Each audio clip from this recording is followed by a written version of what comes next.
नमस्कार। देश के नंबर 1 हिंदी न्यूज चैनल का नंबर 1 शो साजिश देख रहे हैं आप। मैं हूं आपके साथ मौरिका ठाकुर। साजिश में सबसे पहले बात उस 21 साल की माया रेगेव की, जिसने हमास जैसे संगठन को झुकने पर मजबूर कर दिया। 50 दिनों तक हमास की कैद में रही माया रेगेव अब आजाद हैं और कैद से बाहर आने के बाद माया रेगेव ने हमास के बारे में ऐसी बातें बताई हैं जिसे सुनकर नेतन्याहू भी हैरान है।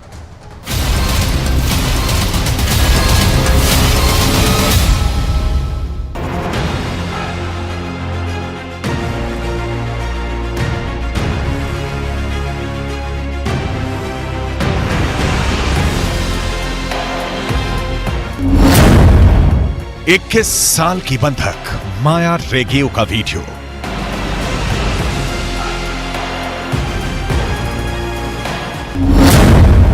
माया ने हमास के बारे में क्या बताया?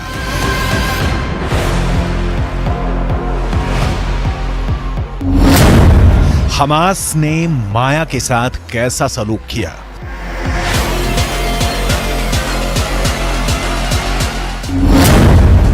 माया के साथ 7 अक्टूबर की उस सुबह क्या हुआ था?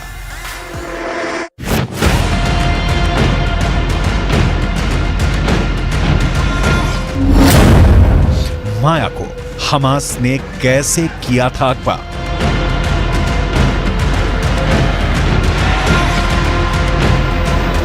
इक्कीस साल की माया रेगेव से जुड़ी हर बारीक से बारीक डिटेल आपको आगे दिखाएंगे, क्योंकि कैमरे पर माया ने हमास के बारे में जो कुछ बताया है उससे हमास के लड़ाकों के एक और पक्ष का पता चलता है। आपको आगे इजरायल बंधक संकट से जुड़ी लेटेस्ट रिपोर्ट भी दिखाएंगे, लेकिन इनसे पहले माया रेगेव की रोंगटे खड़ी कर देने वाली कहानी।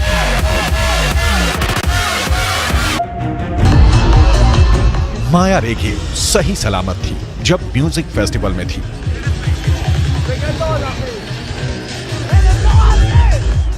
लेकिन अब लौटी है तो बैसाखी के सहारे।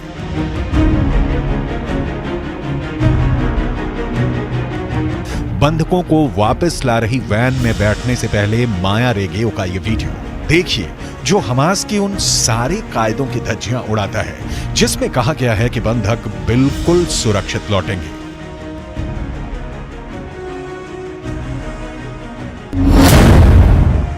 माया रेगेव 50 दिनों तक मौत की सुरंग में रही। 50 दिनों तक हर पल मौत सामने नाचती रही। 50 दिनों तक तड़पती रही फैमिली से मिलने के वास्ते। 50 दिनों तक बहते रहे माया रेगेव की आंखों से अनवरत आंसू। और फिर आई इजरायली गर्ल माया रेगेव की लाइफ में वो सुबह जब वो आजाद हो गई, अंधेरे बंद कमरे और हर सांस पर लगे पहरे से आजाद। अपने देश इजरायल में माया रेगेव के परिवार की लाखों दुआएं कबूल हुई। अपनी बेटी के लिए तड़पती मां के कलेजे की प्यास बुझी। माया रेगेव को हमास ने 50 दिनों बाद रिलीज कर दिया।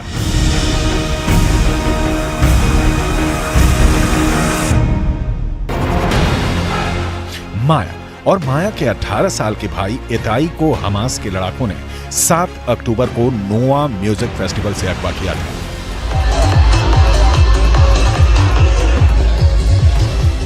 उस वक्त फेस्टिवल के बीच खुद को बचाने की कोशिश में भाग रही माया ने अपने पिता इतान रेगेव को फोन भी किया था। उनके पिता ने बेटी की वो कॉल रिकॉर्ड कर ली थी। वो लगातार उससे अपनी लोकेशन भेजने को कह रहे थे, लेकिन इतने में फोन कट गया। इसके बाद माया के पिता लगातार गाजा की सीमा के पास मौजूद अस्पतालों में अपने दोनों बच्चों को खोजते रहे।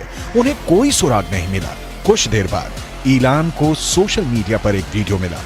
इसमें एक ट्रक के पीछे हमास लड़ाकों ने उनके बेटे इताई को बांध रखा था। फोन कॉल के वक्त माया लगातार कह रही थी, वो लोग मुझे मार रहे हैं, उन्होंने मुझे गोली मारी है, हम मर जाएंगे, मैं कार में छिपी हुई हूं, वो हम पर गोली चला रहे हैं। היא צועקת לי בעמוק, בהיסטריה, אבא, תבוא, יורים עליי, אבא, יורים עליי, אני מתה.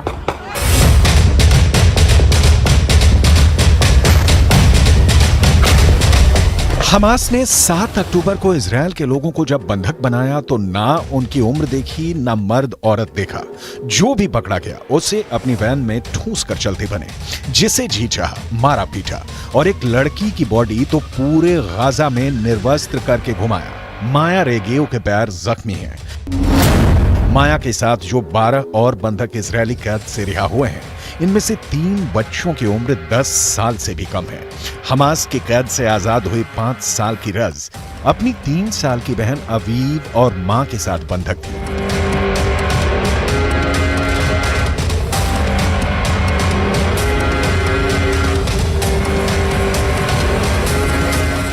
इजराइल हमास के बीच जो समझौता हुआ है उसके मुताबिक यह सीज फायर सिर्फ 4 दिनों के लिए ही रहेगा। सुबह 7 बजे से शाम 4 बजे के बीच बंधकों को छोड़ा जाएगा। हर दिन 13 बंधक रिहा किए जाएंगे। इजराइल ने एक बयान जारी कर बताया कि इसके बाद अतिरिक्त 10 बंधकों की रिहाई पर सीज फायर 1 दिन और बढ़ जाएगा। मतलब 5 दिनों में कुल 60 बंधक छोड़ने का सौदा हुआ है।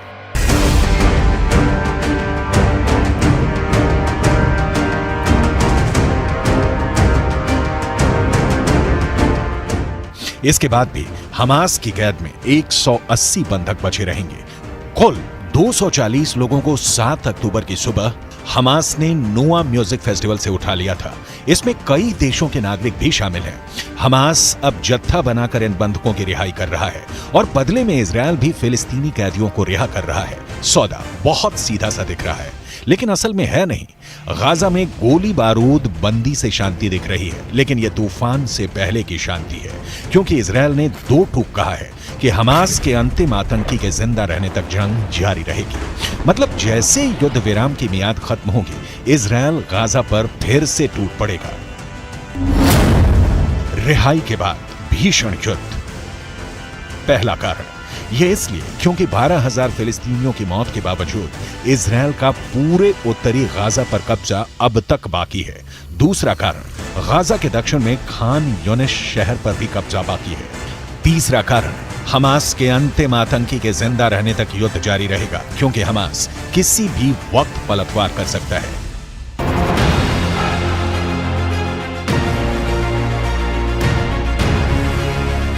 मैसेज लाउड एंड क्लियर है कि संघर्ष विराम के बाद भी इजराइल नहीं रुकेगा। इजराइल इस बीच खुद पर कंट्रोल कर किनारे खड़ा रहेगा कि कब इन बंधकों को भी छुड़ाया जाए और कब गाजा का ऑपरेशन खत्म किया जाए। यही वजह है कि इजराइल डिफेंस फोर्स यानी IDF इस वक्त गाजा में मौजूद है। टैंकों की पहरेदारी गाजा से हटाई नहीं गई है, क्योंकि जमीनी हकीकत यह है कि ना तो हमास को इजराइल पर पूरा भरोसा है कि सारे बंधकों को सुरक्षित रिहा करेगा, ना हमास को भरोसा है कि इजराइल सीज फायर का उल्लंघन नहीं करेगा। यानी दोनों सीज फायर में तब तक बंधे हैं जब तक उनकी मांग पूरी होती रहेगी। इजराइल का ताजा बयान है कि सीज फायर के बाद गाजा से लेकर कतर तक हमास के एक एक आतंकी को चुन चुन कर मारा जाएगा। हमास इजराइल के इस ऐलान को सुन चुका है और हमास भी ये जता चुका है कि उसे भी जब मौका मिलेगा वो इजराइल पर 7 अक्टूबर जैसा क्रूर हमला करेगा। जाहिर है दुश्मनी के बीच सिर्फ सीज फायर आया है, और वो भी बिना भरोसे वाला।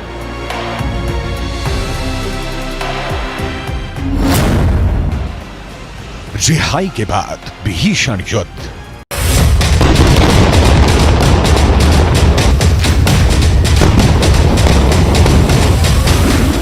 जानकारों का मानना है कि हमास युद्ध विराम के तहत खुद को संगठित कर रहा है। हमास के टॉप लीडर खुद के लिए बेहद महफूज जगह की तलाश कर रहे हैं। इजराइल की हमास के खात्मे के साथ लेबनान के हिजबुल्लाह और यमन के हूथी विद्रोहियों को भी नस्तो नाबूद करने की प्लानिंग है। लिहाजा इजराइल कोशिश में है कि जितनी जल्दी हो सके बंधकों को छुड़ा लिया जाए। इजरायली विशेषज्ञों का अनुमान है कि जब बंधकों की अदला बदली का काम पूरा हो जाएगा तो गाजा शहर पर नियंत्रण की लड़ाई हफ्ते भर से 10 दिनों तक और चलेगी। पश्चिमी मीडिया में रिपोर्ट छप रही है कि हो सकता है कि सीज फायर के बाद इजराइल का ध्यान गाजा पट्टी के दक्षिणी इलाके की तरफ होगा। इजराइल का मानना है कि याह्या सिनवार और मोहम्मद दईफ जैसे हमास के सीनियर नेता हजारों लड़ाकों के साथ गाजा पट्टी के दक्षिण में कहीं हैं।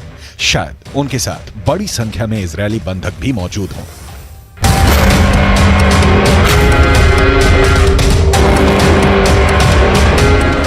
गाजा पट्टी के लगभग 22 लाख लोगों का एक बहुत बड़ा हिस्सा दक्षिण की ओर चला गया है। दक्षिण के इलाके में लोग अटे पड़े हैं, उनमें बहुत से लोग डरे सहमे और बेघर हैं।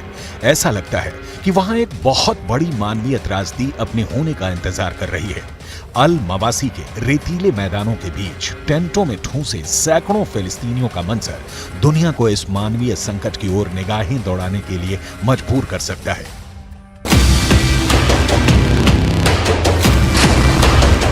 7 अक्टूबर के हमले के बाद गाजा पट्टी से लगभग 17 लाख लोग विस्थापित हो चुके हैं। इनमें से ज्यादातर लोगों ने गाजा पट्टी के दक्षिणी इलाके में पहले से भीड़ भाड़ वाले शिविरों में पनाह ले रखी है। युद्ध विराम की तारीख खत्म होते ही इन लोगों के सिर पर इजरायल की बंदूकें तान दी जाएंगी। इजरायली सेना के प्रवक्ता लेफ्टिनेंट कर्नल रिचर्ड हेच को सुनिए। यह मुश्किल हो सकता है, लेकिन वो लोग जीवित रहेंगे। इजरायल के लिए यह सैन्य जरूरत बन गया है। जिस तरह गाजा शहर के नीचे हमास का नेटवर्क है, ठीक वैसे ही खान यूनुस और रफा में भी हमास के लड़ाके फैले हुए हैं और वहां उन्होंने अपना इंफ्रास्ट्रक्चर बनाया है। इजरायल इस बार हमास से सदा सदा के लिए निपटारा चाहता है और हमास के खिलाफ इजरायल को नेस्तो नाबूद करने के अब तक के बीच आता रहा है बंधक संकट। बंधकों में कई विदेशी होने की वजह से और खुद इजरायल में विरोध प्रदर्शन होने से नेतन्याहू ने हमास से युद्ध विराम तो कर लिया, लेकिन युद्ध तो तभी खत्म होगा जब हमास को मिट्टी में मिला दिया जाए। इंतजार कीजिए सीज फायर को बीत जाने का और इजरायल के हमास के खिलाफ फिर से जोरदार हमले का, क्योंकि ये रुकने वाला नहीं है।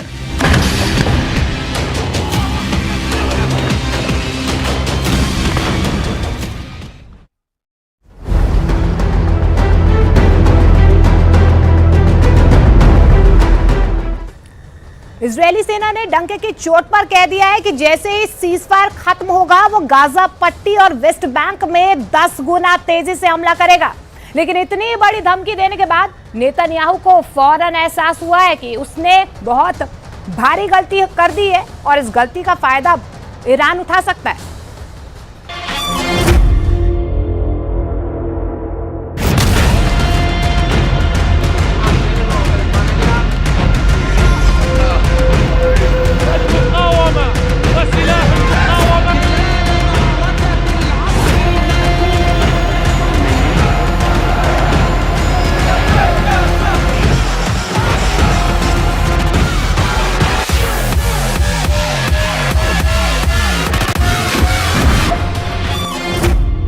इजरायल को मिटा देंगे हमास और ईरान। 4 दिन का सीज फायर क्या इजरायल पर भारी पड़ रहा है? दुनिया भर के वॉर एक्सपर्ट्स का साफ कहना है कि 4 दिन के सीज फायर में हमास को जबरदस्त हमले करने के लिए फिर से ऑक्सीजन मिल गई है। खबरें तो यहां तक आ रही हैं कि रूस के वैगनर ग्रुप के कमांडर और लड़ाके भारी हथियारों के साथ हमास के कमांड सेंटर में पहुंच चुके हैं। जबकि चीन ने इस दौरान हमास की सुरंगों में ऐसे खुफिया नेटवर्क बना दिए हैं जो इजरायली टैंकों और पैदल सेना के लिए काल साबित होंगे। जबकि दूसरी तरफ ईरान ने हमास को नई तरह की सैकड़ों मिसाइलें, लंबी दूरी के रॉकेट और भारी हथियारों की एक बहुत बड़ी खेप गाजा पहुंचा दी है। दावा तो यहां तक किया गया है कि ईरान ने अरब और मुस्लिम देशों को साफ साफ कह दिया है कि हम सीज फायर की आड़ में इजरायल के खूनी गुनाहों को रत्ती भर माफ नहीं करेंगे और इजरायल पर 7 अक्टूबर जैसे दर्जनों भीषण हमले होंगे।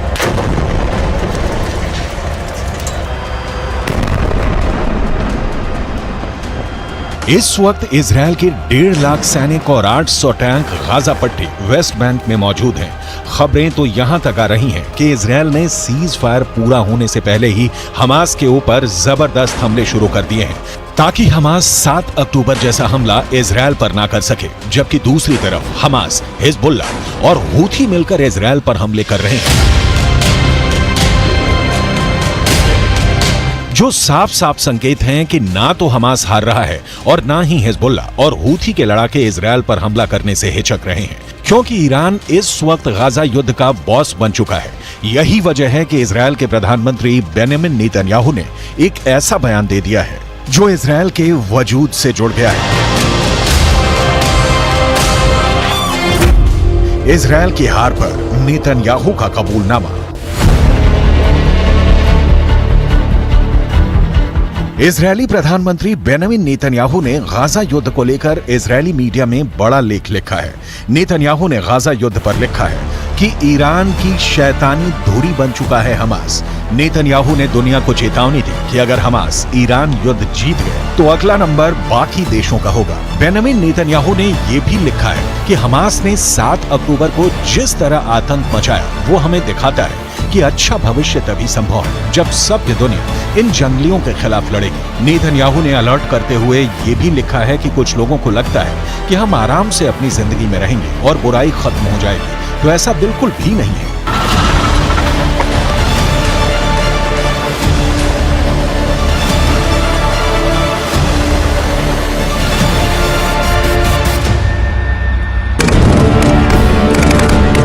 गाजा में अब तक 15,000 के करीब लोग मारे जा चुके हैं। इजरायली सेना और इजरायली सरकार दोनों ही इस वक्त भयंकर प्रेशर में है। एक तरफ हमास का पूरी तरह से खात्मा करने का दबाव इजरायल की 3 लाख की सेना पर है, तो वहीं दूसरी तरफ इजरायल की नेतन्याहू सरकार पर अंतर्राष्ट्रीय दबाव बढ़ता जा रहा है कि वो अपने हमले बंद करे, जंग को रोके। लेकिन इधर जंग को अंजाम तक पहुंचाने का जुनून इजरायल पर बहुत भारी पड़ रहा है, जबकि दूसरी तरफ ईरान के सुप्रीम लीडर अली खामनेई ने इजरायल को धमकी दे दी है कि ईरान गाजा में गिराए गए इजरायल के एक बम और लाशों का पूरा हिसाब इजरायल से लेगा और इजरायल को गाजा में खून खराबे की कीमत चुकानी पड़ेगी।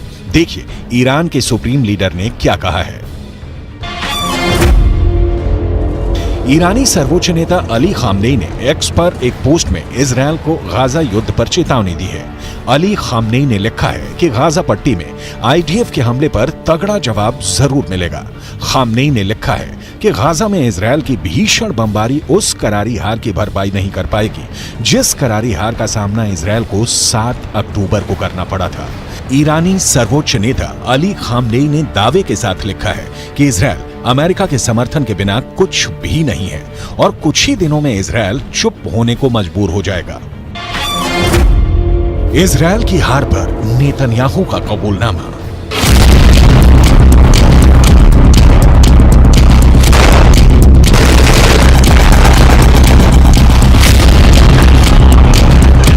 अगर हम आंकड़ों के हिसाब से देखें तो इजरायल ने उत्तरी गाजा से 11 लाख लोगों को जबरन दक्षिणी गाजा की तरफ भागने को मजबूर कर दिया है, जबकि उत्तरी गाजा में मौजूद 35 में से 25 अस्पताल इजरायली हमले में तबाह हो चुके हैं। वहीं 44,000 के करीब उत्तरी गाजा की इमारतों को इजरायल ने मिसाइल और बम धमाकों से उड़ा दिया है, जबकि 2.25 लाख के करीब इमारतें अब रहने लायक नहीं बची हैं।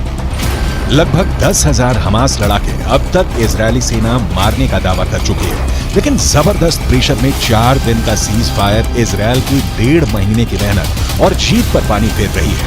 इसीलिए इजरायली सेना के टॉप कमांडरों ने कहना शुरू कर दिया है कि सीज फायर के दौरान इजरायली सेना भीषण हमले की जबरदस्त तैयारियां कर रही है। इजरायली सेना के प्रवक्ता रियर एडमिरल डैनियल हगारी ने साफ साफ कहा कि हम सीज फायर में हमास पर भीषण हमले की तैयारी में जुटे हैं। इजरायल को मिटा देंगे हमास और ईरान। במהלך ימי ההפוגה, צה"ל ישלים את ההיערכות ואת המוכנות לשלבי המלחמה הבאים. כוחות צה"ל מוכנים ודרוכים בכל הזירות. המדיניות שלנו ברורה. נפעל כנגד כל איום למדינת ישראל.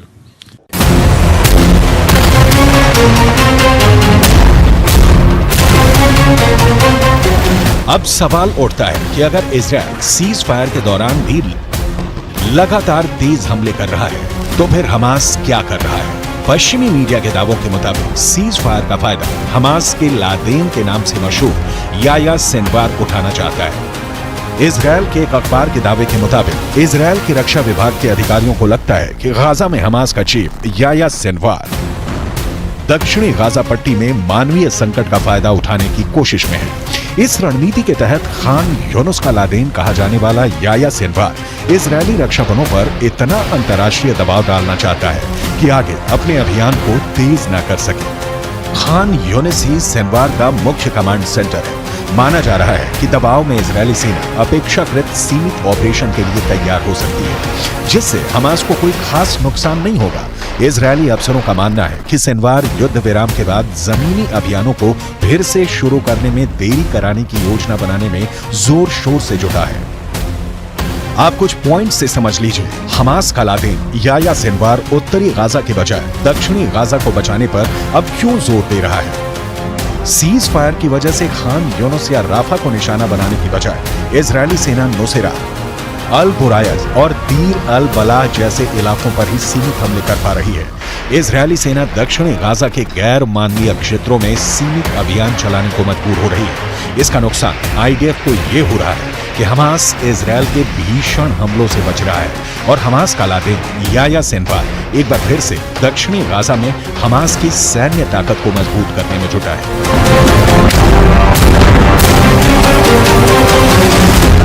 इजरायल को मिटा देंगे हमास और ईरान।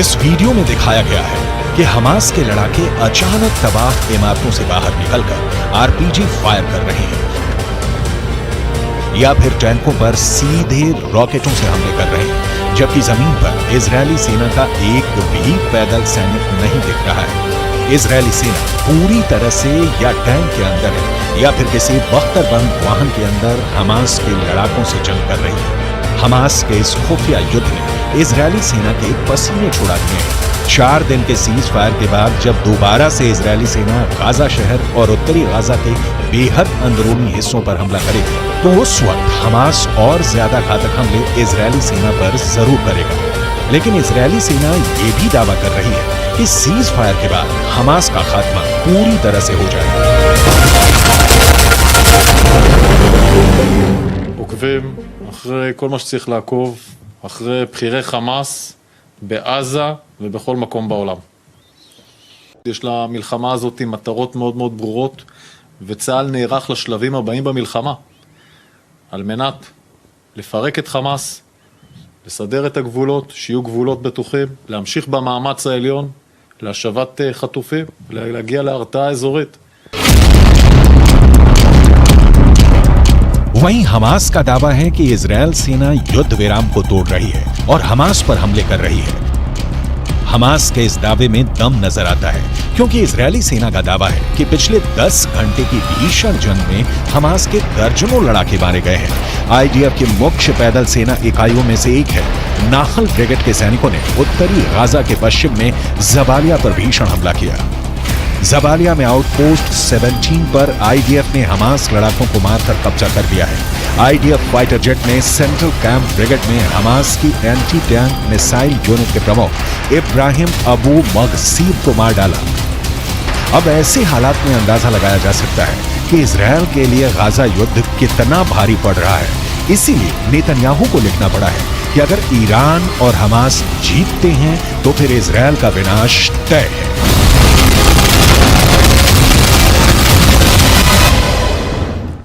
और इस बीच बड़ी खबर आपको बता दें, इजरायल के प्रधानमंत्री बेंजामिन नेतन्याहू ने गाजा की जमीन पर कदम रख दिया है। नेतन्याहू 20 वर्षों में इजरायल के पहले प्रधानमंत्री हैं जो गाजा गए।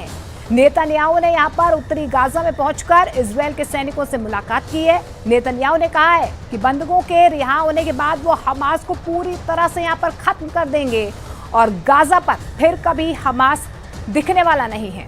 तो बड़ी खबर आपको बता दें, इजरायल के प्रधानमंत्री बेंजामिन नेतन्याहू गाजा की जमीन पर उन्होंने कदम रख दिया है। 20 वर्षों में ये पहली बार हुआ है कि इजरायल के ये पहले प्रधानमंत्री हैं जो गाजा गए हैं और नेतन्याहू ने यहां पर उत्तरी गाजा में पहुंचकर इजरायल के सैनिकों से मुलाकात भी की है।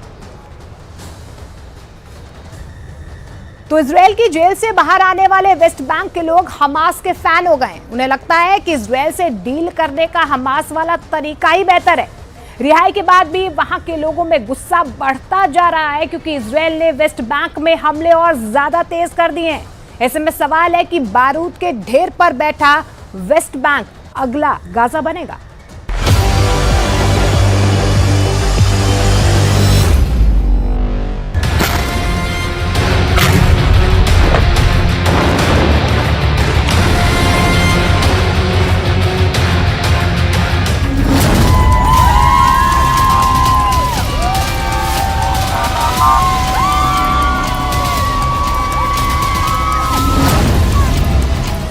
फातिमा अमारी रिहा हुए फिलिस्तीन।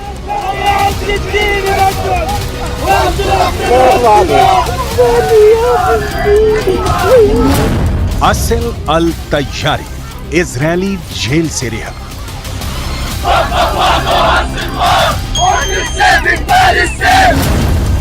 मरा बेकर रिहाई के बाद मां से मिलने की खुशी।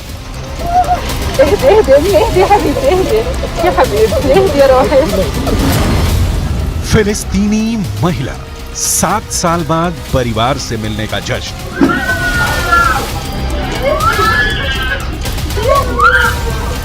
ये तो सिर्फ कुछ नाम है, रिहा हुए फिलिस्तीनियों की फहरिस्त लंबी है। युद्ध विराम के बाद बंधकों की रिहाई का सिलसिला जारी है। हमास इजरायल के बंधकों को रिहा कर रहा है, तो बदले में इजरायल को भी फिलिस्तीनी नागरिकों को रिहा करना पड़ा है। वेस्ट बैंक से बंधक बनाए गए फिलिस्तीनियों की जिस तरह से रिहाई हुई है, उससे वहां की पब्लिक हमास की फैन हो गई है। वेस्ट बैंक के लोगों को लगने लगा है कि इजरायल से डील करना है तो हमास की तरह लड़ना है। वेस्ट बैंक इस वक्त जश्न के बीच ऐसे बारूद के ढेर पर बैठ चुका है जिसका ट्रिगर कब दबेगा ये इजरायल भी नहीं जानता।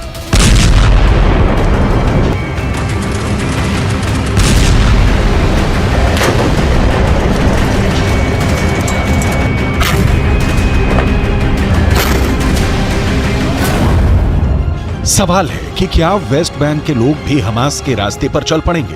क्या इजरायल पर टूटेगा वेस्ट बैंक का तूफान? गाजा के बाद वेस्ट बैंक युद्ध का दूसरा एपिसेंटर बनने जा रहा है। वेस्ट बैंक फिलिस्तीन का वो हिस्सा है जो गाजा से करीब 20 गुना बड़ा है और यहाँ करीब 30 लाख लोग रहते हैं जो फिलिस्तीनी हैं। यहीं से इजरायल को 7 अक्टूबर जैसे हमले का खतरा सता रहा है।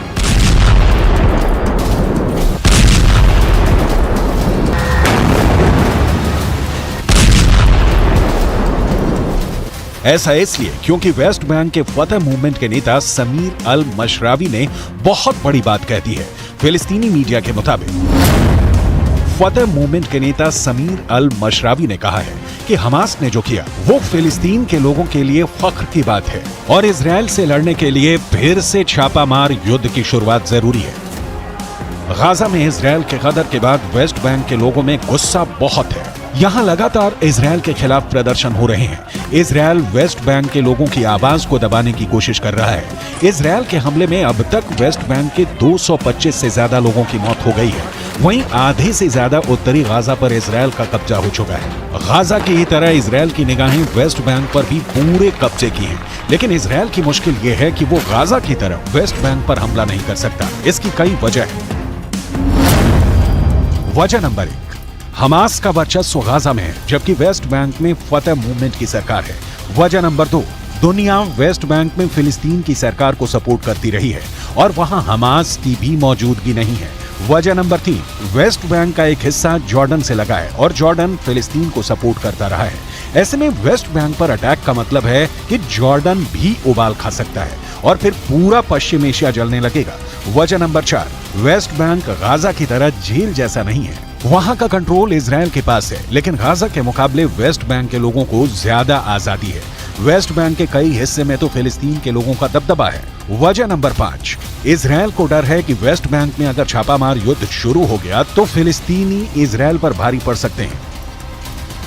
इजरायल को डर है कि गाजा की तरह उसकी सेना ने वेस्ट बैंक में चढ़ाई की तो युद्ध यहां गाजा से 10 गुना ज्यादा खतरनाक हो जाएगा, क्योंकि यहां अगर जेनिन ब्रिगेड जैसे फिलिस्तीनी दस्ते एक्टिव होते हैं तो इजरायल के खिलाफ बड़ी हिंसक मुहिम शुरू हो जाएगी। इससे निपटना इजरायल की सेना के लिए मुश्किल होगा। जेनिन ब्रिगेड जैसे कई दस्ते इस वक्त वेस्ट बैंक में हैं, जिनके पास हथियार भी है।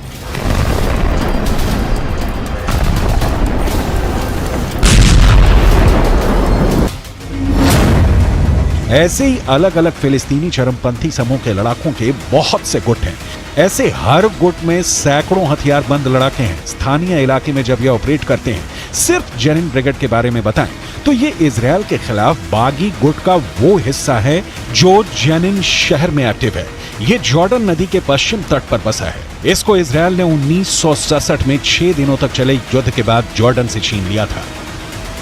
वेस्ट बैंक की सिक्योरिटी इजरायल देखता है। इजरायल की सेना यहाँ के लोगों को अपने तरीके से हैंडल करने की कोशिश करती है, जिसकी वजह से यहाँ लोगों में इजरायल की सेना के खिलाफ बहुत गुस्सा है। इजरायल को डर है कि वेस्ट बैंक पर लगातार हमला किया तो जेनिन ब्रिगेड जैसे गुट जवाबी अटैक करेंगे। फिलिस्तीन के लोगों का समर्थन उन्हें मिलेगा, जिससे इजरायल की सेना की मुसीबत बढ़ जाएगी।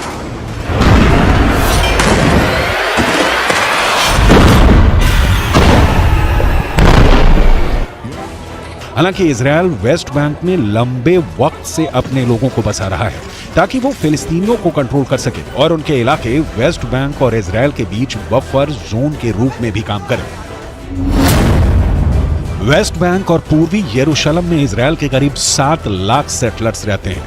मतलब इजरायल की 10% आबादी वेस्ट बैंक या कहें कि फिलिस्तीन में ही रह रही है। इजरायल ने इन्हें 1967 के युद्ध के बाद से ही बसाना शुरू कर दिया था।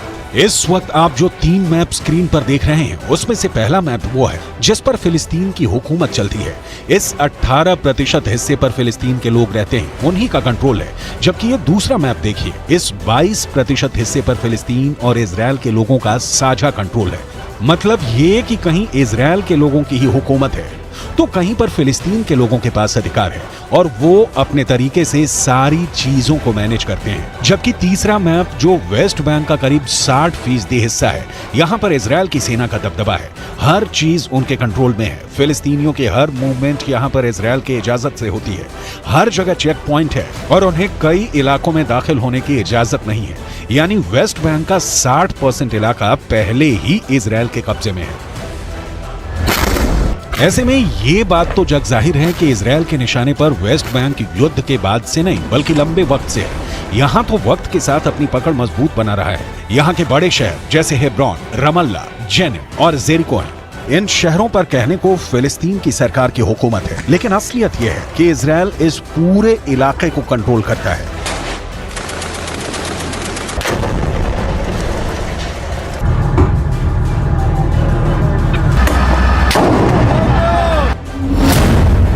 एक तरह से देखा जाए तो वेस्ट बैंक और पूर्वी यरूशलेम के करीब 26% हिस्से पर इजरायल अपना हक जताता है और वहां पर सेटलर्स को किसी भी तरह का कंस्ट्रक्शन करने की यानी घर बनाने की पूरी इजाजत है। इजरायल की सरकार इन्हें साल में करीब 40 करोड़ रुपए देती है, जिससे यहाँ रहने वाले लोग फिलिस्तीन के लोगों की हर खबर इजरायल की सरकार तक पहुंचाएं।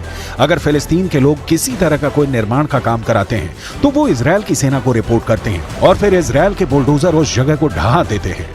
फिलिस्तीन के लोगों को काबू में रखने के लिए ड्रोन, इजरायली सेना की गाड़ियां हमेशा इन पर निगाह रखती है। इजरायल के सेटलर्स को सरकार की तरफ से हथियार बांटे जाते हैं, जबकि वेस्ट बैंक के लोगों को हथियार रखने की इजाजत नहीं है। यही वजह है कि सेटलर्स और फिलिस्तीनी लोगों के बीच हिंसा बढ़ रही है। सेटलर्स को मजबूत करने के लिए इजरायल सरकार उनको दी जाने वाली रकम भी 80 करोड़ रुपए तक बढ़ा रही है। गाजा में 7 अक्टूबर को हमास के अटैक के बाद जैसे इजरायल की सेना ने गाजा में युद्ध शुरू किया, वेस्ट बैंक में भी फिलिस्तीनियों पर इजरायली सेटलर्स का हमला बढ़ गया है। 7 अक्टूबर से अब तक फिलिस्तीनियों पर 300 से ज्यादा हमले हो चुके हैं। यही वजह है कि अब रिहा हुए वेस्ट बैंक के लोगों को लगता है कि इजरायल से टक्कर लेने का हमास का तरीका ही सबसे बेहतर है, क्योंकि इसी रास्ते पर चलकर ही इजरायल को घुटनों पर लाया जा सकता है, उसे झुकाया जा सकता है और अपने लोगों को आजाद करवाया जा सकता है।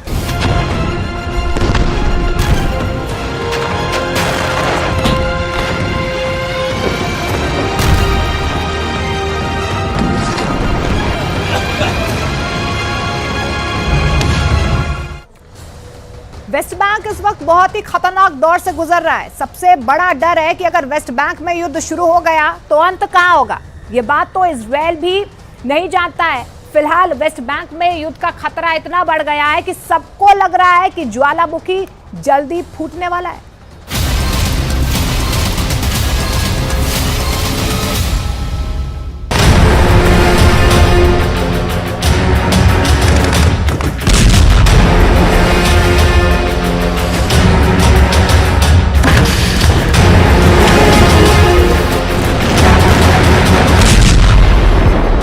इजरायल ने गाजा पट्टी के अंदर संघर्ष विराम कर दिया है।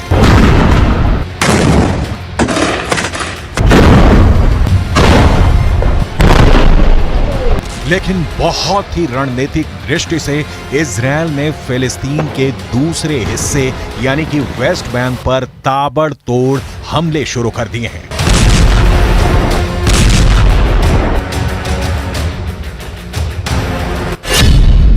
तमाम विशेषज्ञ अब यह कहने को मजबूर हो रहे हैं कि वेस्ट बैंक अब दूसरा गाजा बन चुका है। जरा इजरायल के इस नक्शे को देखिए। जेरूसलम के पास जो हिस्सा नजर आ रहा है वो वेस्ट बैंक है। यहां पर फिलिस्तीन की सरकार है जिसके राष्ट्रपति महमूद अब्बास हैं, जबकि इजरायल के दक्षिण की तरफ गाजा पट्टी मौजूद है। ये भी फिलिस्तीन का ही हिस्सा है।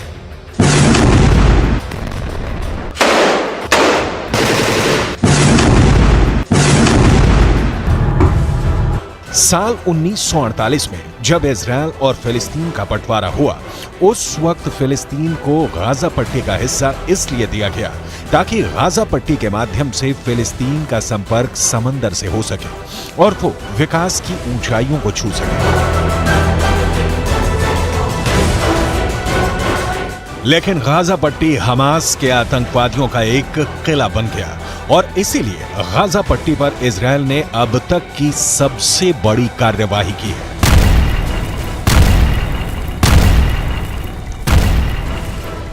लेकिन 7 अक्टूबर के बाद से यानी इजरायल पर हमास के आतंकवादी हमले के बाद से जिस तरह की परिस्थिति का निर्माण हुआ है, उसके बाद अब इजरायल ने वेस्ट बैंक पर अपने हमले बहुत तेज कर दिए हैं।